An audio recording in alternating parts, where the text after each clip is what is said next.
Ang hirap din pala maging sikat ng very very light na, no? Kasi tuwing nag-order ako, lagi ako nakikilala ng mga rider, di papapicture sila. Minsan, pupunta sila umaga, di tanghali na kasi akong gumising, di minsan wala ka pa toothbrush, wala ka pa bra. Tapos isang beses nagpa-deliver ako, tapos sabi nung kausap ko, ma'am, okay lang po ba picturean kayo ng rider po mamaya ng magandang post? Kung okay lang daw kasama yung order. Tapos, siguro hindi alam nung rider na sabi nung magpa-picture ako ng maayos.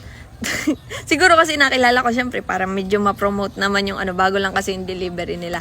Tapos, akala ko hindi na ako kasama sa picture kasi yung picture niya as in yung ambabang ganyan. Tapos, parang akala ko yung order ko lang yung pinicturean niya, parang katibayan na Tapos, pero todo ngiti naman ako. Papakita ko. Ang bilis kasi nung delivery, hindi ako nakapag Pero nakaligo na ako dan, promise. May toothbrush na ako dyan. Pero di ko alam ba't ganyan itsura ko. Okay lang naman sana sa akin. Kaya lang, dami nagchat-chat sa akin. Sabi, girl, ang ganda mo naman dito. Pag nakita niyo po ako sa personal, mas cute naman po ako doon ng a very very light. Di po ganun itsura ka. Kailangan pala lagi akong nakaayos.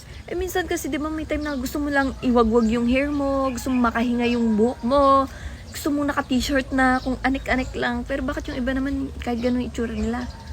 Maganda pa din. Sabi po to, Janik, ako pero ba't ganun?